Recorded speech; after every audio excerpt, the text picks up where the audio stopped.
Visite marathon pour le favori des sondages à l'élection présidentielle de 2012, François Hollande était à Saint-Joseph ce matin devant près de 5000 militants, partisans, curieux et journalistes.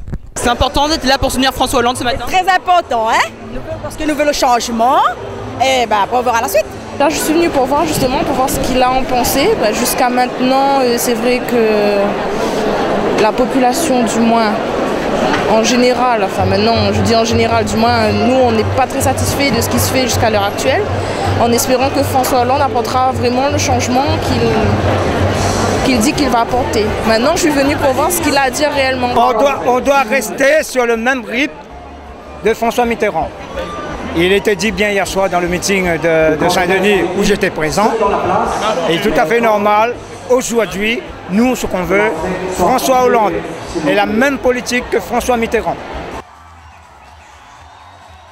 Après l'intervention de plusieurs citoyens et du député maire de la commune qui s'est attaqué à Nicolas Sarkozy, François Hollande s'est lui aussi montré très offensif contre le candidat président, sans toutefois le nommer une seule fois.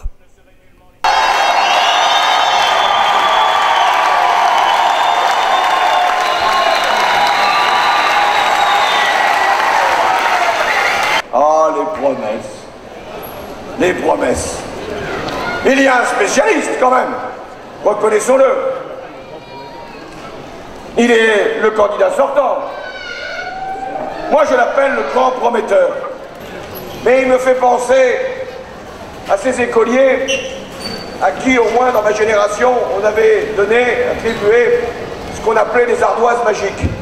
Où les mauvais élèves souvent faisaient leur brouillon, griffonnaient, essayaient, et quand ils avaient échoué, au bout de quelques minutes ou même quelques heures, eh bien, ils effaçaient avec un coup d'ardoise magique. Ben lui c'est pareil, il a griffonné, il a brouillonné, il a crayonné pendant 5 ans, et puis là, il voudrait tirer un trait, tirer l'ardoise, et que plus rien ne soit inscrit. Une offensive qu'il explique par l'ouverture de la dernière ligne droite de la campagne. C'est une phase qui est celle de la conclusion de la campagne. À un moment, c'est le choix pour le premier tour, mais comme le second tour est contenu dans le premier, il faut aller à l'essentiel. Donc moi j'ai présenté pendant des semaines et des semaines mes propositions. J'ai fait en sorte aussi de me mettre au niveau qu'exigeaient les Français. Puis à un moment, il ne s'agit pas de baisser de catégorie en s'adressant au candidat sortant, même si lui parfois utilise des formules qui peuvent être de ce niveau. Moi j'essaye maintenant de dire aux Français, vous avez le choix, vous continuez ou vous changez.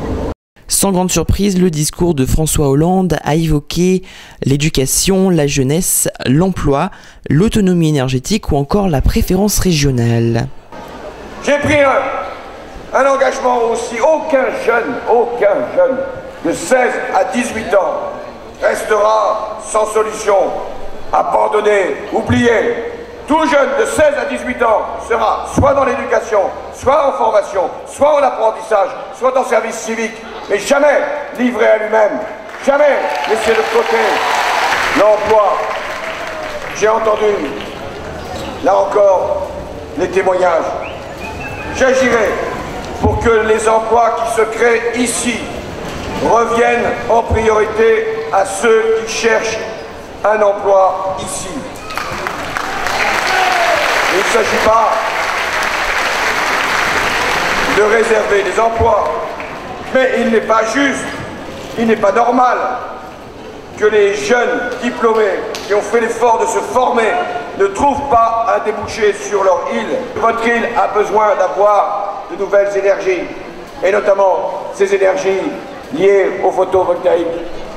Autonomie alimentaire, parce que vous devez aussi être encouragés à produire davantage, produire des biens agricoles, produire des biens industriels, et nous vous appuierons dans ce mouvement. Autonomie, d'une certaine façon aussi politique. Vous êtes dans l'océan Indien, vous Réunionnais. Vous pouvez aussi participer à notre action internationale. Et c'est sur la promesse de revenir une fois président que François Hollande a quitté le Sud sauvage à direction Saint-Benoît où une table ronde sur l'éducation l'attendait.